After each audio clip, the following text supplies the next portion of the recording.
Selamat pagi Bapak Ibu Saudara yang terkasih. Apa kabar? Saya berharap Bapak Ibu semua berada di dalam keadaan yang sehat, penuh dengan sukacita dan semangat untuk menjalani hari ini, hari yang baru yang Tuhan anugerahkan dengan segala berkat yang telah Ia sediakan bagi kita semua. Bapak Ibu Saudara yang terkasih dalam Tuhan, kata hamba bukanlah kata asing bagi kita. Kita sering mendengar itu. Bahkan kita menyebut diri kita ini adalah hamba-hamba Tuhan. Hamba itu dalam pemahaman yang sederhana saja adalah seseorang yang menjadi milik dari tuannya. Jadi hamba itu punya pemilik.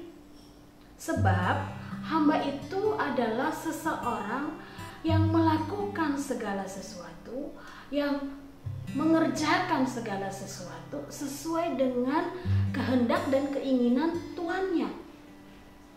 Seorang hamba melakukan apa yang diperintahkan oleh tuannya. Seorang hamba tidak boleh melakukan sesuatu hal berdasarkan keinginannya sendiri. Tidak boleh melakukan sesuatu dengan cara dan pikirannya sendiri. Tidak boleh berkata, suka-suka saya mengerjakan ini.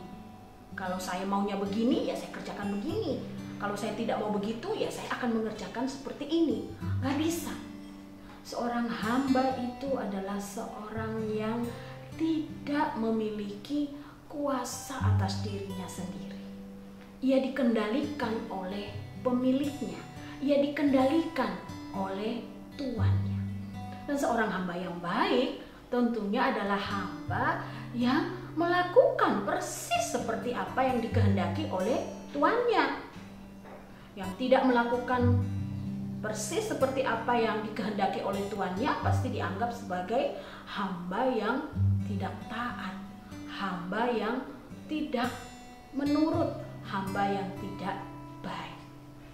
Nah, Bapak Ibu Saudara yang terkasih dalam Tuhan, kalau kita berbicara mengenai hamba, seseorang yang dipakai oleh Tuhan, hamba Tuhan maksudnya ya, seorang yang dipakai oleh Tuhan, seorang yang melakukan sesuatu sesuai dengan yang dikehendaki oleh Tuhan.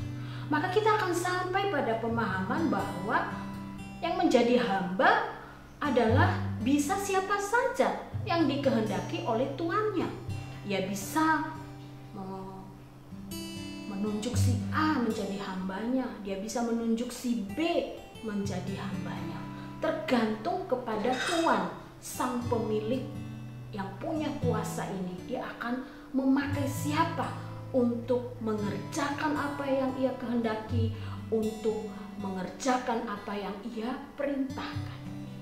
Nah, Bapak Ibu Saudara yang terkasih, di dalam bagian firman Tuhan yang kita baca di dalam Yesaya ini, ketika bangsa Israel umat Tuhan sedang berada di dalam pembuangan, Allah memakai seorang yang bukan umat Allah, seorang yang tidak percaya kepada Allah untuk membebaskan umatnya.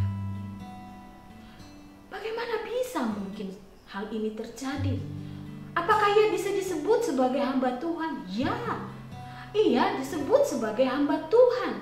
Bahkan di sini dikatakan lebih dari sekedar hamba. Kenapa bisa seperti itu? Tadi saya katakan di awal. Tuan, seorang yang punya kuasa, seorang pemilik bisa menunjuk siapa saja untuk menjadi hambanya, bisa memakai siapa saja untuk melaksanakan rencana dan kehendaknya. Demikian juga yang dilakukan oleh Tuhan. Tuhan memakai seorang asing yang tidak percaya kepada Tuhan untuk membebaskan umatnya. Hak mutlak ada di dalam tangan Tuhan.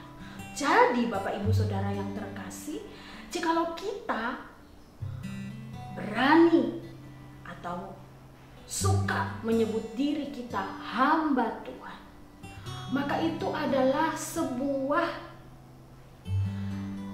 hak yang luar biasa karena Tuhan berkenan memakai kita.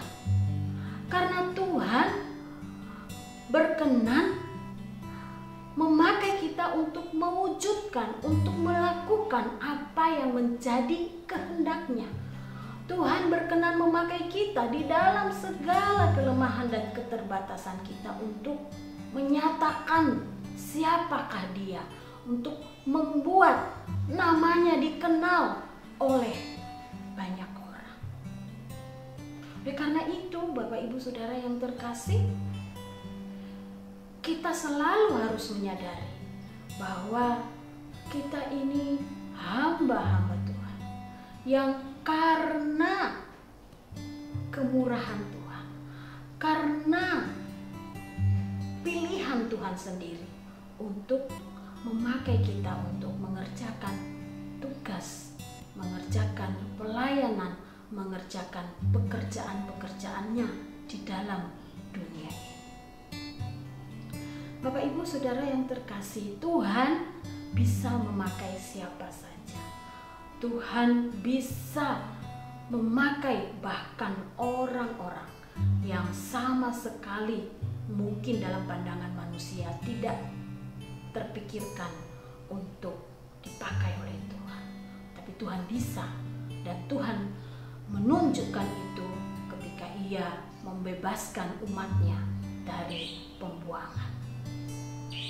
Bapak Ibu Saudara yang terkasih dalam Tuhan, oleh karena itu bagi seorang hamba yang dibutuhkan adalah hati yang selalu bersedia untuk dipakai oleh Tuhan, hati yang penuh dengan kesetiaan dan ketaatan, karena itulah yang dituntut oleh Tuhan. Lalu bagaimana dengan orang-orang yang lain yang tidak mengerjakan apa yang dikerjakan atau dikehendaki oleh Tuhan? Bapak Ibu Saudara, di dalam hidup ini sebenarnya hanya ada dua jenis hamba. Seseorang yang disebut sebagai hamba Tuhan karena ia mengerjakan hal-hal yang dikehendaki oleh Tuhan, karena ia melakukan hanya pekerjaan-pekerjaan yang dikehendaki oleh Tuhan, karena ia mengucapkan hanya hal-hal yang dikehendaki oleh Tuhan, karena ia memikirkan hanya hal-hal yang berkenan kepada Tuhan. Hamba Tuhan, seorang hamba yang dikuasai, yang dimiliki, yang dikendalikan, yang berada di bawah kuasa Tuhan, hamba Tuhan.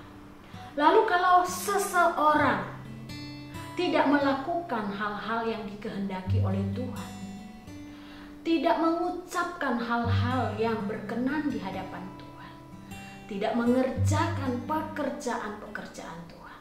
Saya katakan tadi cuma ada dua, Bapak Ibu Saudara yang terkasih. Hamba Tuhan, hamba yang dipimpin, dikuasai, dimiliki, dikendalikan oleh Tuhan, dan hamba iblis atau hamba setan, seseorang yang mengerjakan, yang melakukan, yang mengucapkan, yang memikirkan hal-hal yang menjadi kehendak dari tuannya. Cuma ada dua jenis itu, Bapak Ibu Saudara yang terkasih. Jadi kalau kita menyebut diri kita hamba Tuhan, ya tentunya yang kita kerjakan, yang kita ucapkan, yang kita pikirkan, yang kita wujudkan dalam hidup kita tentunya sesuai dengan kehendak Tuhan, Sang Pemilik kita.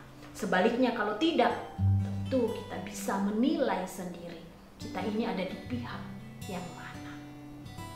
Bapak Ibu Saudara yang terkasih di dalam Tuhan, jika harus memilih, tentunya kita memilih menjadi hamba Tuhan karena mengerjakan hal-hal yang sesuai dengan kehendak Tuhan, mengerjakan pekerjaan-pekerjaan Tuhan adalah sesuatu yang mendatangkan sukacita dalam hidup kita, mendatangkan nilai kekal di dalam kehidupan kita. Oleh karena itu, marilah kita bukan hanya sekedar sebagai hamba saja, tetapi kita tahu persis siapa Tuhan kita, apa yang Ia kehendaki, apa yang harus saya kerjakan untuk memuaskan, untuk menyenangkan hati Tuhan saya.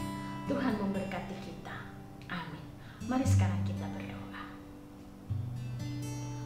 Tuhan, kami sungguh menyadari bahwa hanya ada dua pilihan dalam hidup kami sebagai seorang yang ada di dalam dunia ini dengan segala kelemahan dan keterbatasan kami. Kami harus memilih apakah kami menjadi hamba Tuhan yang mengerjakan segala pekerjaan Tuhan, yang mewujud nyatakan rencana-rencana Tuhan, yang memikirkan, mengucapkan, bersikap, berperilaku seperti yang Tuhan kehendaki, yang tahu bagaimana menyenangkan hati Tuhan, Sang Pemilik kehidupan kami.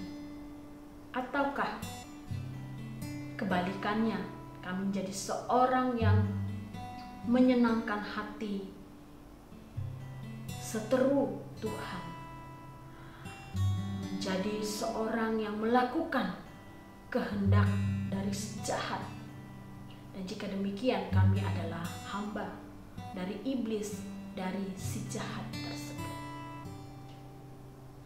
Beri kami hikmat, beri kami kemampuan untuk menempatkan diri kami di posisi yang benar, tentunya sebagai hamba-hamba Tuhan.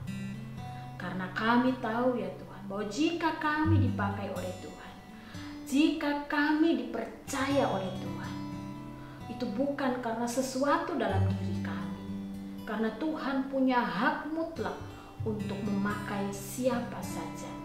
Bahkan seperti dalam kisah umat Tuhan bangsa Israel, Tuhan mau bisa memakai seorang yang tidak percaya kepada Tuhan sekalipun untuk membebaskan umatnya.